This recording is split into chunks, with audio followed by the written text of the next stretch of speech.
This is the Real Melbourne Podcast, the central point of this beautiful city's culture. I'm Alex Dickinson.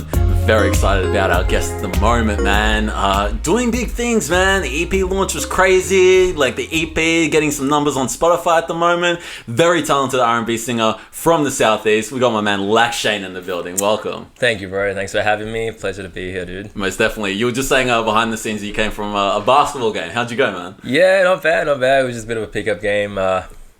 Had a couple wins, had a couple losses, but it was good, man. I see you play multiple games. We just play 8-minute kind of games back to back, and it's kind of like King of the Court. If you win, you stay on. Gotcha. So, obviously, you're a center, because I'm sure you get this all the time. Like, I'm so surprised on how tall you are when they are people surprised when they just see you in person? When they haven't met me before, they are quite taken back. They're like, "Damn, I didn't know you're that tall." Yeah. So just in case, if anyone's listening, I'm 6'3", 6'4", just in case you prepare yourself, man. Like the next time you see me. Yeah. So it's not like if they listen to this, then see you, it's not a shock because he's told you. Yeah, I told you exactly. That's what it is. And it's like they see me on music videos and stuff. They're like, "Oh, I didn't think you were that tall." Or see me in pictures. Mm-hmm. I'm pretty tall. Yeah, that's what I don't know if it's a good thing, but yeah. Hopefully it's not intimidating for people that are coming to see you perform, because you're already on a stage, so you're already elevated, so they really have to bend their necks in order to see you, man. It's not too bad. It's not too bad. That's cool, man. I need to give you props because you put me on game when everything was going on with the bushfires, in whole of Australia, but specifically with Victoria and that sort of stuff. Mm-hmm. You're kind of putting me on game as to what charities give all of their percentage and all their profits to, and which ones, kind of not necessarily do some shady shit, but they do other things with that money. Yeah. And you were saying that on your story that you've worked, with some of these companies before. Can you break down which companies that you kind of worked for? And I don't think I can say the name, but I worked for a company that collected royalties or charity donations for the Paralympics. Okay. Children who are obviously with disabilities, this and that. So they keep 50%. And that was a company that I worked at. And I know we had a neighboring company who did the same thing. Mm-hmm. I know big companies like Red Cross. I try to actually warn a lot of people when they were donating for all the bushfires, don't donate there. Mm-hmm. Donate to the smaller charities because they have a smaller kind of fee. So a lot of them charities keeps 50 to 70%, all the bigger ones. Mm-hmm. So that's why I kind of suggest that you go for the smaller, the animal care, animal relief, or the firefighters kind of charities, because you're donating directly to the department, and the processing fee would probably be 10-20%. So there's another stacked on there. My thoughts on that is I don't mind these charities keeping a little bit of a percent, because it takes money in order to keep these companies alive and afloat, and for people that are donating their time for necessities and that sort of stuff. But I guess the percentage thing kind of plays in a role. Like if they're earning a huge profit out of this, and it's more so a business than a charity, then that's kind of when it gets iffy for me. The business model is basically where it's they're in their mindset, they're thinking we're actually collecting money to help people, so we're doing it as a favor for the people in need, but we're doing it so we can also get rich. Like the mindset of these people, when I was working with them, they're salespeople.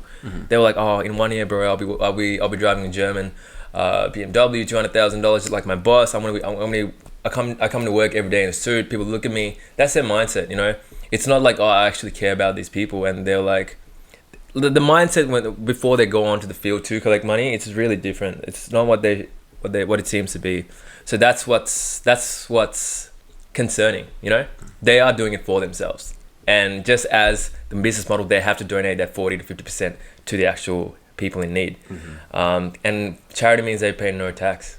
So does your stomach churn when you hear those sort of things, like when they say "Oh, I'll get a job"? I have a lot of morals, man. I'm Buddhist, so we always give to people, and when I see stuff like that, it doesn't go well with me. Yeah. So that's why I wasn't a fan of that stuff. Even Red Cross and stuff. Yes, they've done a lot of stuff, but people have been donating billions for years. But where's their money going? Why isn't Africa in a better situation? Why don't they have portable toilets everywhere? Why don't they have clean water? There's still millions without clean water. That's the most concerning thing. So where's all this money going? Yeah. Yeah, no, I feel you, man. Was it in the contract that you signed, the work, for the selected companies, that you couldn't disclose where you worked and that sort of stuff? Not really, man. But it's just like I just don't want to get into that trouble. Sure. Yeah. Sure. So Sure. I work for a company that did solar and charity. Okay. So I worked in the solar department, and yeah, even they were shady. So I can only imagine what the charity was like. Yeah, gotcha. But no, I appreciate you for putting people on the game, such as myself, so I could really do the research for myself. You know, getting the information from people like yourself, like Sophia, and donate to the right charities that they'll really put in. For these issues, man. So thank you for that. Yeah, no worries, man. Always direct donation is the best way to go. Yeah. Just to the people, who are doing actual things without no profit kind of business model, Yeah, most definitely, man. So, yeah, let's get on to the music, man. And we'll get on to how you get onto the beginnings, like the humble days, I like to say. So were you born and bred in Melbourne? No, I was born in Sri Lanka. Okay. A lot of people don't know that. I was born in Colombo in Sri Lanka. I came to Australia when I was 7. I did my primary schooling here. I stayed here for about 5 years. Went back again for high school. All right. Yeah, and then I came... How long were you in high school then? 6 years. 6.5 years. Okay. And I came back just before my 18th birthday for year 12. Okay. Because I got sick over there, so therefore I had to come back and I had to wait 6 months of school and start again. So I've been here since I was 18. And so when I was in Sri Lanka is when I picked up music. My dad loved music, but he was always into Sri Lankan stuff and classic 70s, 80s, Western stuff. Okay. Like the Eagles, right. All these commercial great hits. He played the guitar. He loved to throw parties and sing. So he made me get up and sing. And then as we were doing that, I picked up the drums. Told my dad I want a drum set. Learned the drums, and then me and my mates, we formed a band, just the 3 of us. And they played guitar, and I was playing the drums. And it just looked so cool playing the guitar. Yeah. So a year later, I was like, I want to learn the guitar. I learned from them, and I kept on just expanding my abilities. Started singing, became kind of a front man of the band later on. And we did a couple big shows in Sri Lanka. We got on radio when we were 16, 17. Dang. What was your band called? It was called MASH. Like M-E-S? No, M-A-S-H. Oh, okay, like the show. No, not like the show, but yeah, maybe like the show. Because we did a lot of mashups, right? We did covers and mashups. We just just go with mash. Sri Lanka's music depth isn't as great as other Asian countries, sadly. So we didn't have a lot of creative background, this and that, to go with what we were doing. So we were just doing covers. We entered this competition for English music. We came to the finals. We were the youngest band there. Yeah, man, and that's just, I guess, me and my mates, we just always love music. I've got a mate called KK. Shout out to him. One of the best rappers, bro. If he was in Melbourne, he'd honestly be killing it. I reckon he's one of the most talented rappers I know. So he kind of got me into more R&B stuff as well in the beginning. And then I came here for high school. I didn't do music for the whole year when I was in high school. I think I posted a couple covers with my guitar on Facebook.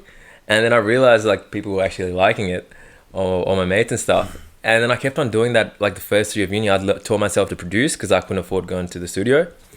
So yeah, I just bought a laptop, bought FL Studio, taught myself. Then I incorporated R&B with guitar, and I started posting covers on my Facebook. And then people would start to get noticed. When I went to Empire, the local club, people would come talk to me. They're like, "Oh, dude, I know you," blah blah blah, And then producers started hitting me up. And this one guy, Tim, Annexed, he's produced more than half of my tracks. I think 4 out of 5 of my tracks from my EP. He sent me a message. He's like, "Yo, I really like your voice. I like your vibe, this and that. Let's do an original because you've been doing covers for this long." And I was like, all right. I was on this Chris Brown Target kind of wave back then. He sent me a beat, and I was like, let's make it a bit like this. And that's when I dropped Don't Lie. Yeah, that's how things started. Right, that's crazy, man. Yeah. We'll get into the music in a sec, but I want to bring it back a little bit. You have a very interesting experience. I feel like a lot of people, when they migrate to Australia, they don't necessarily go back and live in the country that they were born in for a while. But you did, you basically most of your high school years, So I guess your Sri Lankan experience compared to your Aussie experience, you could really kind of compare the two, as far as living stuff. What are some of the main differences that you kind of see within culture? I mean, I feel like I honestly had the best high school experience in Sri Lanka. I wouldn't change it for the world. I'll do it all again. Everyone. Damn, you're on radio, bro. Of course you wouldn't change it. No, not only that, just my high school, my mates, and the experience I had. I was more into sports than I was music. So I actually played cricket at a pretty high level. I played basketball at a high level. Just amazing. I feel like the people are more warm. You feel full. Like you feel like you're in a good place. You don't feel cold. Like the people are kind of like standoffish in Australia, I would say. It's very materialistic, I would say, in Australia. So I guess in that way, I had a pretty good life or a pretty good environment to grow up in as a kid in Sri Lanka. Yeah. That was the main difference.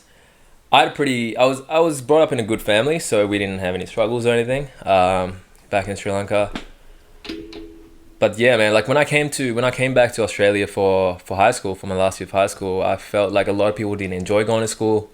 They didn't like the people. They were in their own. We had like 200 something kids in our grade, and like everyone was in their groups of 5 to 10, like not as a group. Whereas in Sri Lanka, the whole crew, at least there would only be 2 or 3 groups out of like the 100 kids. You know, we had a big group. We were always together, and it was just good. We just loved coming to school. The banter was good. So that's the biggest difference. What would the 2 or 3 groups be doing, like recess or whatever? Because that's a huge amount of people, you know, just kick it. I mean, like at recess, we only had a half an hour recess. Okay. Yeah, so school would finish at 1 o'clock, so our break wouldn't be that big. That's early, hey? Yeah. So what time you start though? 7:30. Okay. Yeah. Okay. So our recess is only half an hour. Play basketball during recess. Just do dumb shit, man. As we got older, obviously we wouldn't be playing basketball and stuff. We just hang around the canteen and just like pick on other kids and stuff. Right. Just act like the cool kids, you know? Yeah. Yeah, man. No, that's pretty sweet, man. Do you miss living in Sri Lanka at all for the reasons that you just mentioned? I like Australia. Australia is my city. It's my current home. I can't live in Sri Lanka right now. I guess the standards in Australia are really good. I can see why it's obviously the most livable city in the world.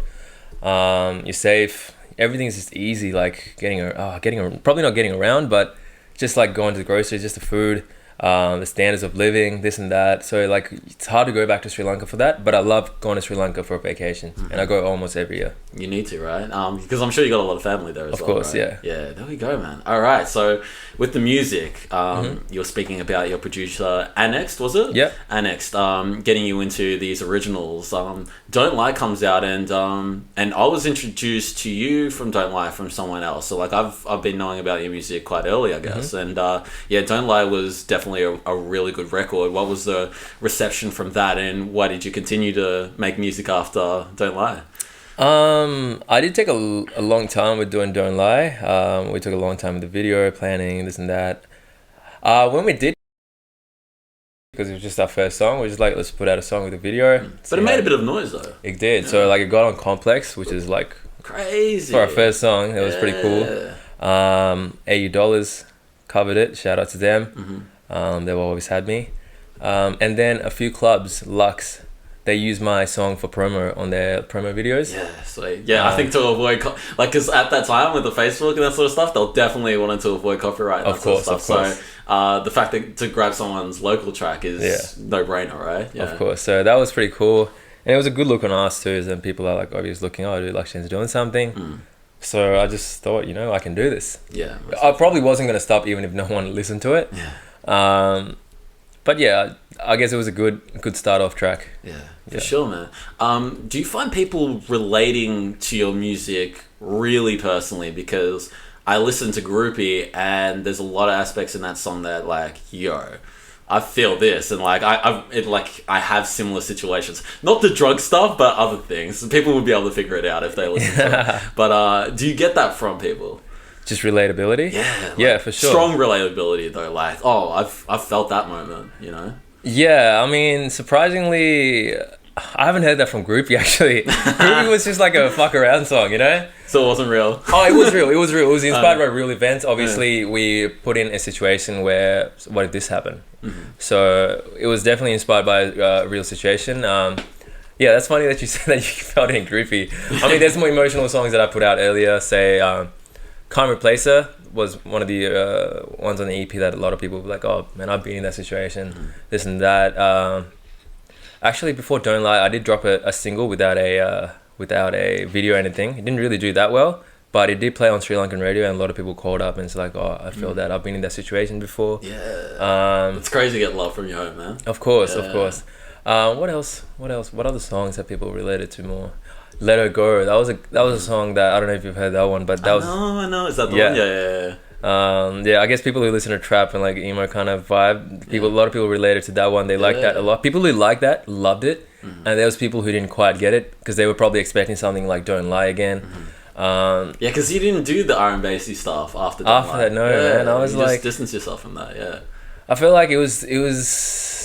It had its time. It was saturated. Some people are still doing it. So I'm like, bro, it's that game's done, man.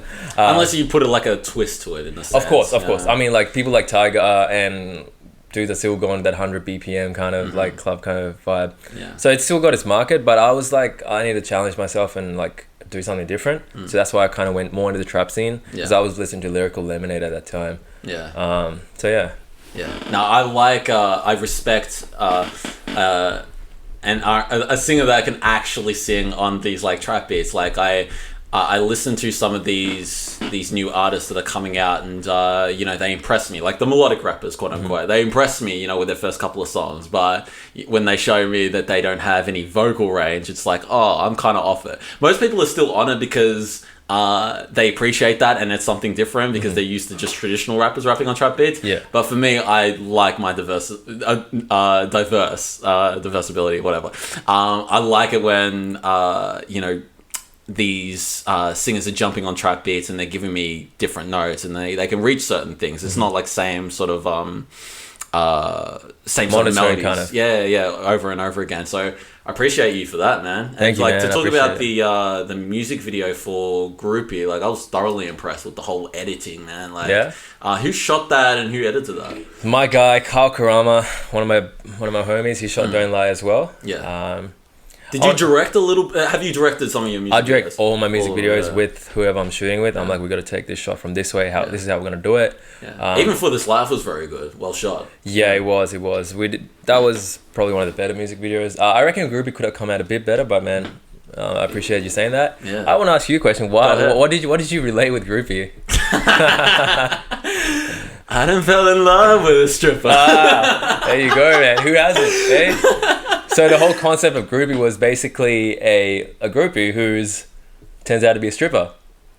Dang. So you found out afterwards, then, right? No, it's like I found out during the night, and I've been in that situation. Yeah. So I just put a twist at the end where she just ends up robbing me and taking all my stuff. Shit. So that was just a twist that we obviously added to the song. I don't know if that's obvious, if that's real, or if that's like just kind of the play on for it. Oh, that was just a play on. Yeah. That was just for the music video purpose. But I didn't get robbed though. But FYI, but I could relate to the relatability in that like you don't meet her at the strip club. You meet her like outside that shit. Of course, yeah. I met at a club. Yeah. And that's it. I'm just gonna leave it at that. All right, man. But yeah, speaking of I'm just trying to think. With relatability, like I'm sure the track "Empty," I'm sure that can really touch a lot of people. Like, can you break down not "Empty"? Sorry, I'm not thinking of "Empty." I'm thinking of "Brand New." Like seeing someone, them switching up. Like, can you kind of break down your thoughts behind the song and what your message was with that? So "Brand New." Yeah, "Brand New." I'll make you feel brand new. That one. Yeah. Yeah. I just feel like I was seeing a girl back probably during Sri Lanka and Australia. So my girlfriend at the time, before I came to Australia, we tried to do long distance, this and that. And obviously, she was a girl who'd been through and couldn't emotionally handle a lot of stuff, and she had been hurt before. Yeah. So I wanted to base a song on that. And it wasn't for her, it was just inspired by her. And I feel like a lot of people have been in that situation where they're scared to love again. So I just wanted to make a song about that, and saying that I'll make you feel brand new. So that was just the inspo behind that song, and obviously, that did take a bit of me and Tim or Annex spent a lot of time writing that song. Like we sat down together, we made sure the melodies were right. Yeah. Yeah. Yeah, my bad. I totally misread the lyrics then. I thought you were talking about like a new chick acting brand new and that sort of stuff. I need to listen to it again, bro. I didn't listen to it properly then. No, that's what I thought it meant, but no, that was dope. Your eyes lit up when I mentioned Empty, even though that wasn't the song I was talking about. But what was the meaning behind Empty? I really enjoyed that record. Empty, that was that was a bit of an extension of what could happen.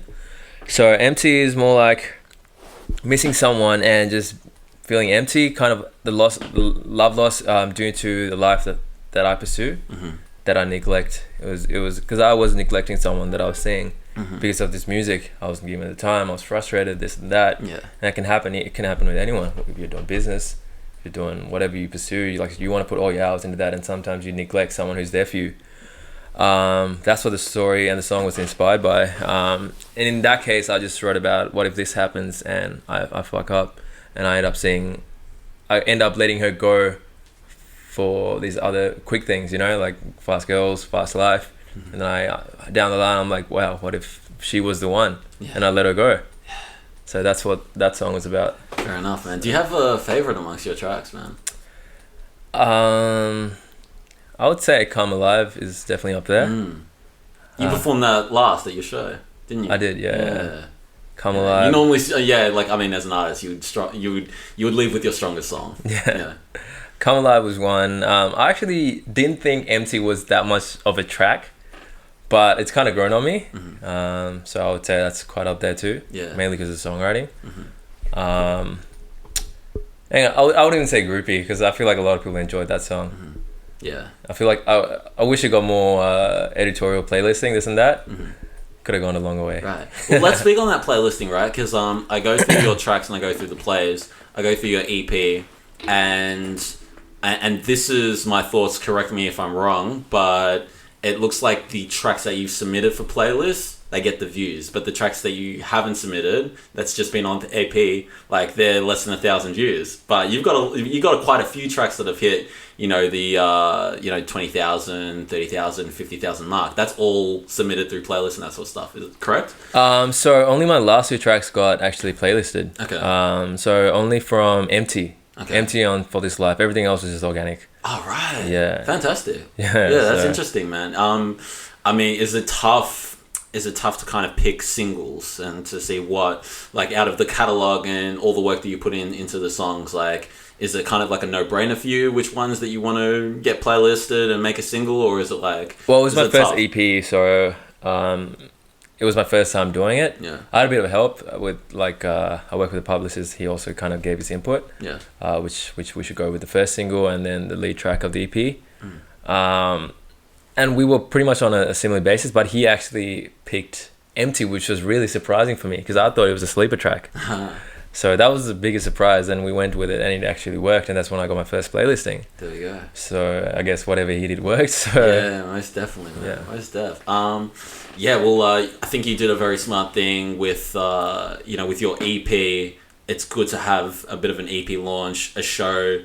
Because that way you're promoting the project, these articles can get behind it, platforms like us, we can kind of cover it and talk about it and that sort of stuff. How was the work behind the scenes getting all that organized? Because this was the first time for you, wasn't it?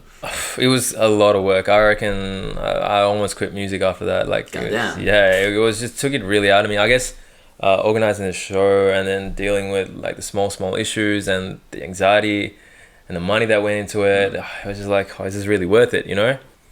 I guess looking back, I'd rather say I did it than regret it.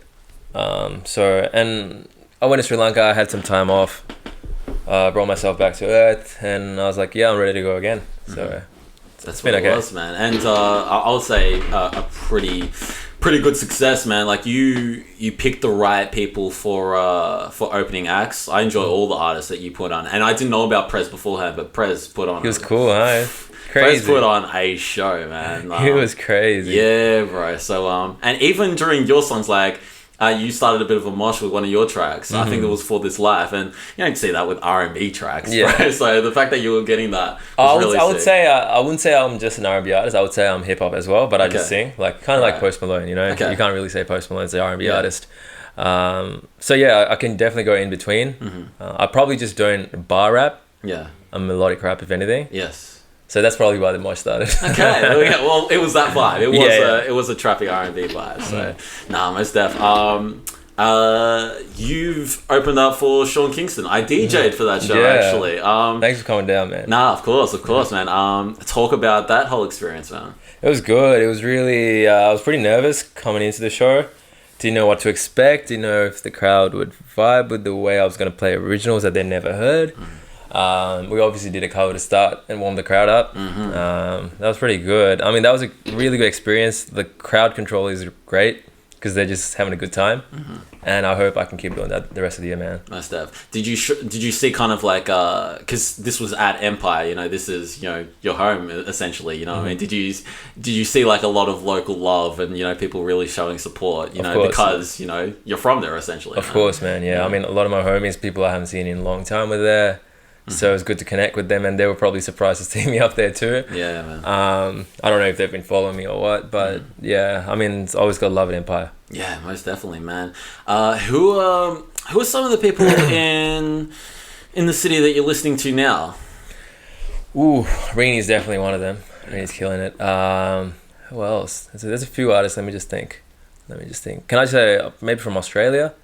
The whole of Australia, I would say Ampha Rose. He's definitely up there. Yeah. I reckon his production with Dopamine is number one for me in the style that I go for. Kid Leroy obviously killing it. From the city, let me think. Who's been doing things? Jordan Dennis. Yeah. He's killing it. Who else? Who are the singers? Give me some names. Let me see. We'll go with Adrian Swish. Yeah, I see him making moves, man. I like him, and Adrian Swish is a cool guy. Yeah. Him and Ryan. Olivia Escoes.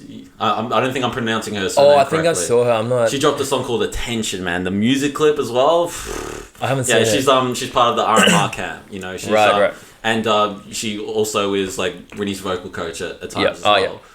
Yeah. I know Rini's manager / co-producer Alden. He's done a couple of my videos. Alden, yeah. There we go.